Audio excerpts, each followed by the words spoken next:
اعوذ باللہ من الشیطان الرجیم بسم اللہ الرحمن الرحیم وَإِذَا مَسَّ النَّاسَ ضُرٌّ دَعَوْا رَبَّهُم مُنِيبِينَ إِلَيْهِ ثُمَّ إِذَا أَذَاقَهُم مِّنْهُ رَحْمَةً إِذَا فَرِيقٌ مِّنْهُم بِرَبِّهِمْ يُشْرِكُونَ لِيَكْفُرُوا بِمَا آتَيْنَاهُمْ فَتَمَتَّعُوا فَسَوْفَ تَعْلَمُونَ ام انزلنا علیہم سلطانا فهو يتكلم بما كانوا به يشركون وَإِذَا أَذَقْنَا النَّاسَ رَحْمَةً فَرِحُوا بِهَا وَإِن تُصِبْهُمْ سَيِّئَةٌ بِمَا قَدَّمَتْ أَيْدِيهِمْ إِذَا هُمْ يَقْنَطُونَ۔ سورہ روم آیات 33 سے 36۔ وَإِذَا اور جب مَسَّ النَّاسَ پہنچتی ہے لوگوں کو ضرٌ کوئی تکلیف، دعو پکارتے ہیں ربہم اپنے رب کو، منیبین الیہ اسی کی طرف متوجہ ہو کر۔ یہاں سے مشرکین مکہ کا حال بیان کیا جا رہا ہے کہ جب بھی کسی مشکل میں پھنستے ہیں تو خالص اللہ ہی کو پکارتے ہیں۔ جب بھی ان کی کشتی گرداب میں پھنس جاتی ہے تو نہایت نیاز مندی کے ساتھ اللہ کو پکارتے ہیں۔ ثم پھر اذا اذاقہم منہ رحمہ جب اللہ انہیں اپنی رحمت پہنچاتا ہے،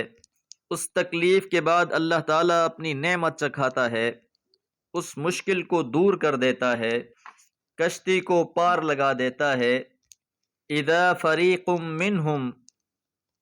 تب ان میں سے ایک گروہ بربہم یشرکون اپنے رب کے شریک بنانے لگتے ہیں۔ مشکلات میں صرف اللہ کو پکارتے ہیں، اور جب اللہ اپنی رحمت سے ان مشکلات کو ٹال دیتا ہے، ان تکلیفوں کو دور کر دیتا ہے جن تکلیفوں میں انہوں نے خالص اللہ ہی کو پکارا تھا، تو تکالیف سے چھٹکارا پانے کے بعد پھر سے یہ اللہ کے شریک بنانے لگتے ہیں، بہت سی ہستیوں کے کرم ماننے لگتے ہیں، اپنے بچاؤ کو اور اپنی تکلیف کے دور ہونے کو اللہ سبحانہ و تعالیٰ کے علاوہ اور ہستیوں سے منسوب کرنے لگتے ہیں کہ فلاں کی وجہ سے بچ گئے، فلاں نے ہماری تکلیف کو دور کر دیا۔ لِيَكْفُرُوا بِمَا آتَيْنَاهُمْ اب یہ سبب بیان کیا جا رہا ہے کہ اس کی وجہ کیا ہے، کہ جو کچھ ہم نے ان کو عطا کیا ہے اس پر وہ ناشکری کریں۔ ہونا تو یہ چاہیے تھا کہ جب تکلیف دور ہو گئی تھی وہ اللہ کے شاکر بن جاتے، شکر گزار بن جاتے، لیکن انہوں نے اس نعمت کو، اس تکلیف کے ہٹنے کو غیر اللہ کی طرف منسوب کر کے اللہ کی ناشکری کی۔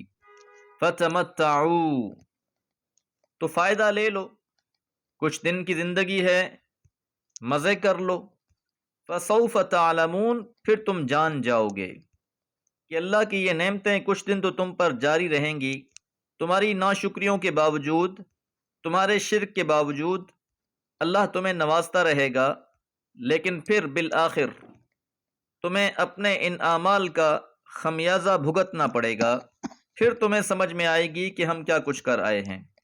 ام انزلنا علیہم یا نازل کی ہے ہم نے ان پر سلطانن کوئی دلیل، فہو یتکلم بس وہ دلیل گواہی دیتی ہے، شہادت دیتی ہے، بما کانوا بہ یشرکون جن کو وہ شریک ٹھہراتے ہیں۔ یعنی یہ تو شریک اس طرح ٹھہرا رہے ہیں گویا اللہ تعالیٰ کی طرف سے کوئی دلیل اتری ہو جس نے گواہی دی ہو کہ تم اللہ کے علاوہ کسی کو بھی پکارو گے تو تمہاری مشکلیں دور ہو جائیں گی۔ ان نادانوں نے اللہ کا جن کو شریک بنا رکھا ہے، یہ تو ان پر ایسا یقین کیے بیٹھے ہیں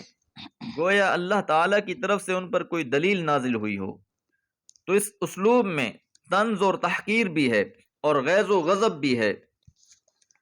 وَإِذَا أَذَقْنَا النَّاسَ رَحْمَةً اور جب ہم انسانوں کو کوئی رحمت پہنچاتے ہیں، کسی رحمت سے نوازتے ہیں، فَرِحُوا بِهَا تو وہ اس پر اترانے لگتے ہیں،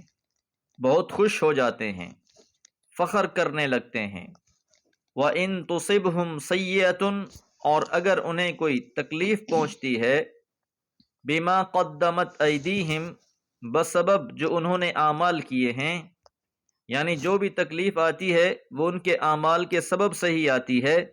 اذا ہم یقنطون، تو پھر وہ مایوس ہو جاتے ہیں۔ تو یہ بھی انسان کی فطرت ہے کہ اللہ تعالیٰ کی طرف سے نعمتیں ملتی ہیں، انسان ان کامیابیوں کو، ان نعمتوں کو اپنا کمال سمجھنا شروع کر دیتا ہے، اس پہ فخر کرنا شروع کر دیتا ہے، اترانا شروع کر دیتا ہے۔ لیکن اسی انسان پر اگر کوئی تکلیف آ جائے، مصیبت آ جائے، اور یہ آتی اس کے اعمال کی وجہ سے ہی ہے، اس لیے فرمایا بما قدمت ایدیہم، یعنی جو انہوں نے اعمال کیے ہیں ان اعمال کی وجہ سے ان پر کوئی تکلیف آ جاتی ہے تو پھر فوراً وہ مایوس ہو جاتے ہیں۔ تو انسان پر آنے والی تکلیف دو قسم کی ہیں، ایک تکلیف وہ ہے جو انسان کے اعمال کی وجہ سے اس پر وبال بن کر آتی ہے، اور بعض اوقات بطور آزمائش بھی تکالیف آ جاتی ہیں، جس طرح حضرات انبیاء علیہم السلام پر آئیں، ان پر بڑی بڑی آزمائشیں آئیں۔ تو یہ بھی اللہ کی سنت ہے کہ اللہ تعالیٰ آزماتا ہے۔ مومن کا معاملہ ذرا مختلف ہوتا ہے، اسے اللہ تعالیٰ کی طرف سے کوئی نعمت ملتی ہے، وہ اترانے کے بجائے اللہ کا شکر گزار بنتا ہے، سجدہ شکر بجا لاتا ہے، مزید عاجزی اختیار کرتا ہے، اور اگر اللہ تعالیٰ کی طرف سے کسی ابتلا میں مبتلا ہو جائے، آزمائش میں مبتلا ہو جائے، اس پر صبر کرتا ہے، اللہ سے مدد مانگتا ہے۔ حضور علیہ الصلوۃ والسلام نے فرمایا کہ مومن کا معاملہ بڑا عجیب ہے، اسے کوئی خوشی ملتی ہے اس پر شکر ادا کرتا ہے تو بھی اس کے لیے اجر ہے، اسے کوئی تکلیف پہنچتی ہے اس پر وہ صبر کرتا ہے تو بھی اس کے لیے اجر ہے۔ دعا ہے اللہ تعالی ہمیں قرآن و سنت سے اپنی زندگیوں کو سنوارنے کی توفیق عطا فرمائے۔ وما علیہ الا البلاغ۔